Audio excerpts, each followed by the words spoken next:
Throughout the years, some of Rockstar Games' most key pivotal founders and members have parted ways with the company. Senior writing geniuses who gave us the incredible stories of GTA 5 and Red Dead Redemption 2, to even co-founder Dan Houser. But why did they leave, and where are they now? These are the geniuses behind Grand Theft Auto, and the story behind one of the biggest court lawsuits between Rockstar and a man who once stood on stage beside them. Rockstar Games, formerly known as DMA Design, was founded in 1998 by two British brothers, Sam and Dan Houser. But at this stage, Rockstar Games was yet to go on to become the Goliath that would shake the gaming industry forever. Initially, when GTA 1 first released on PC, it achieved moderate commercial success initially, but became a cult hit over time. A large majority of the game's success was accredited to the publicity the game got over the violence and criminal activities that were available. Car crashes galore in this murderous tale of drug running in the underworld.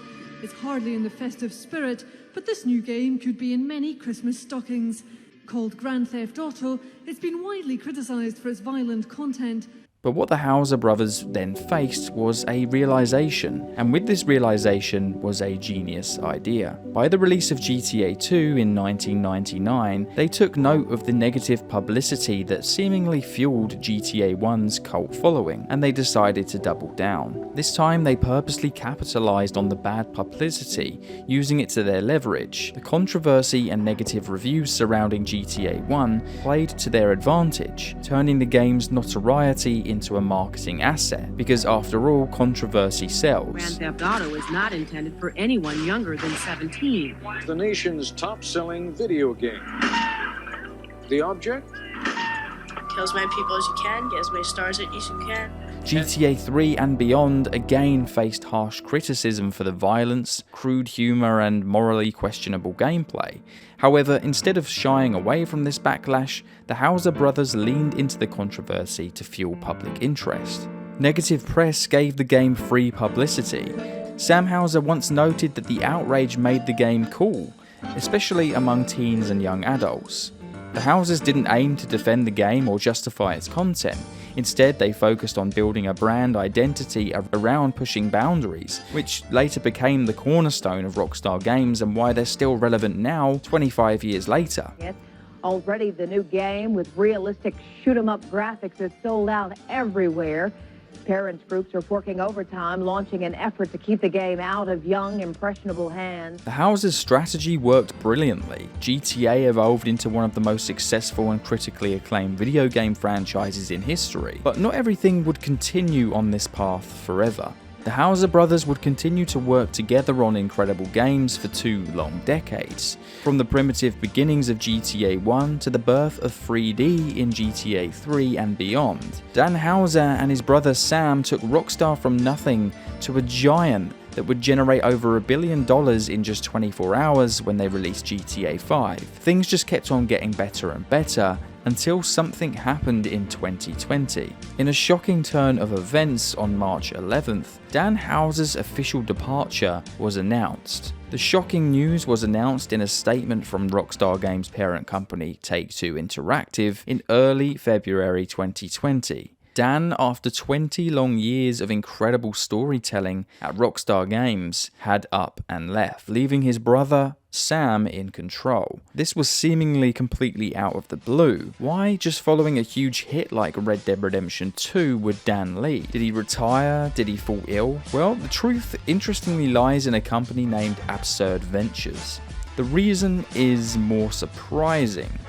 Absurd Ventures is a bold and ambitious project that seeks to explore storytelling across a wide range of media, including video games, television, films, books, and podcasts. You see, they aim to create multiple universes in storytelling and tie them together with different means of media. And the founder of this new Absurd Ventures is Dan Houser. Houser has described Absurd Ventures as being dedicated to storytelling, creativity, and invention, reflecting the same passion and boundary pushing that made the titles GTA and Red Dead Redemption so iconic. The website for this company has some interesting graphics and crude language. Perhaps it's Dan's attempt to further push the boundaries of what video games and media can provide. Perhaps the reason is that the existing IPs of Rockstar like GTA were just too big and took up too much time for him to even pursue his interests like this. After all, a new GTA game used to only take a couple of years to make, but now it takes half a decade just to get a new title released. But Dan Houser wasn't the only senior Rockstar Game figure or genius who left to join Absurd Ventures. Along with him were two Rockstar Games giants. One is another ex-senior writer, Michael Unsworth. Michael Unsworth was Vice President of Writing at Rockstar Games and played a pivotal role in shaping the narratives of several of the company's most acclaimed titles. Joining Rockstar in 2007 as a senior creative writer, he later ascended to the role of writing director in 2019 and subsequently became Vice President of Writing in 2021. Throughout his 16-year tenure, Unsworth's writing credits spanned a range of Rockstar's flagship games, including Red Dead Redemption, LA Noire, Max Payne 3, GTA 5, and Red Dead Redemption 2.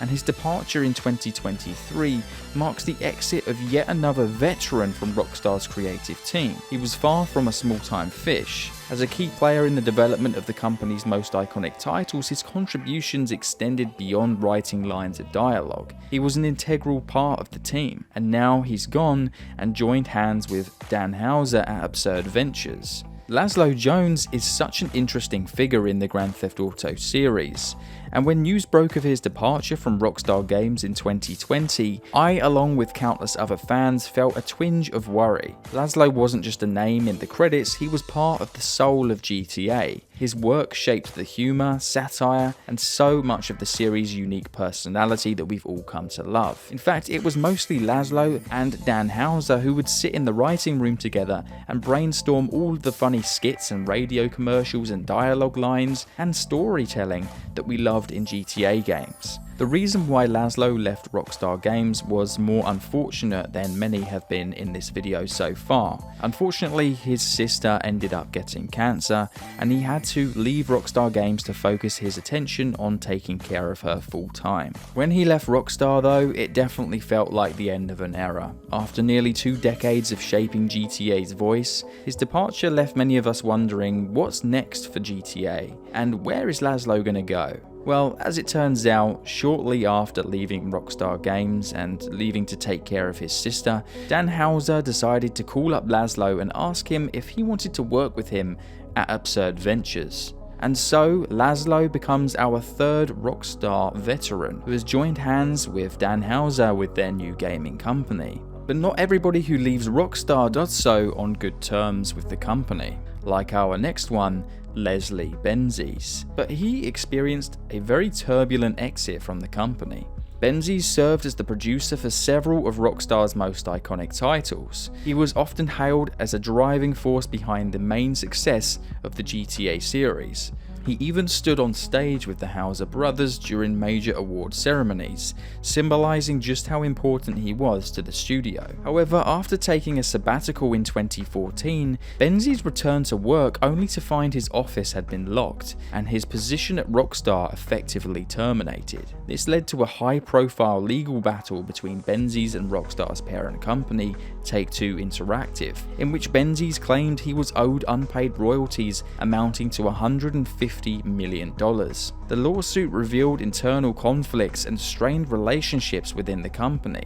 The legal case eventually reached a settlement, the terms of which were not disclosed publicly, and following the settlement, Benzies moved on to start his own development studio called Build a Rocket Boy. Leslie Benzies' new studio has teased several ambitious projects, including the much anticipated Everywhere, which he describes as a next-generation open-world game blending traditional storytelling with user-generated content. It looks similar to a game creation engine, where you can make your own experiences that players can interact with. It definitely looks very interesting to say the least. Nobody's exactly sure what exactly happened with Leslie Benzies and Rockstar, but one person who may shed some light and clues onto what the relationship might have been like is Jamie King. Jamie King is one of the co-founders of Rockstar Games alongside Dan and Sam Houser, as well as a man named Terry Donovan. Jamie King left the company in 2006. It's unclear exactly what direction King envisioned for GTA 4, but it's said that he left shortly into the beginning of development. Here's what Jamie had to say about Leslie Benzies and some of the clues he gives into the relationship strain that might have been present at Rockstar Games. Why did you leave Rockstar? Why? So I left because I thought the situation was one way, and the situation was actually a different way. And the way I found out, I was just like, I don't want to do this anymore.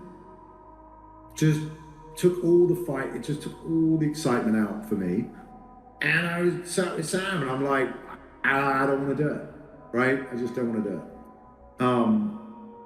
And at that point, we'd been working 7 days a week and I was sort of sacrificing everything for it. And I just felt like life's too short and there's other things I want to do. And how lucky am I? I worked on 3 and Vice and San Andreas, the beginnings of 4 and Redemption and Midnight Club, Bully, all of it. And I'm like, I'm good. So, it was personal. But at the same time, I'm like, I understand the terrain that I'm in. And if I don't like it, I need to be the one that moves on, right? I wasn't going to be like, but stay around. And it's just like, nah, I'm good. So I left. I think it's unfortunate. I think it's a shame and a bit sad. I'm not surprised by any of it. Like I read that lawsuit, right? None of it surprises me on both sides, right? It's a shame. Leslie was dynamite, and despite the departures of notable veterans like King, Benzies, Dan Houser, and Lazlow, an incredible wealth of talent still remains at Rockstar Games. Sam Houser, co-founder and president, continues to steer the company. Long-time contributors like Aaron Garbett, Rockstar North's art director, remain instrumental in crafting the immersive worlds the studio is known for, so that plenty of the driving force behind the games is still present. The main writers on Red Dead Redemption 2 was Dan Houser, who co-wrote the game alongside Michael Unsworth, but also someone named Rupert Humphreys, who is still present at Rockstar Games today. So while Dan Houser and Michael Unsworth may have left, some extremely talented writers still remain. And let's not forget that nearly 1,000 talented people worked on Grand Theft Auto 5, and Rockstar Games has only grown since then. So, long story short, I don't think we have anything to worry about when it comes to GTA 6. It's easy to get caught up in the negative, pessimism and worry what's to come. However, change isn't always a bad thing. Some of these guys had been around for a long time and were probably ready to do something different. And as new folks take over Rockstar Games, it could mean the company's style evolves in a positive way, leading to better games that might even come out sooner. Many of these key figures have decided to embark on new exciting journeys.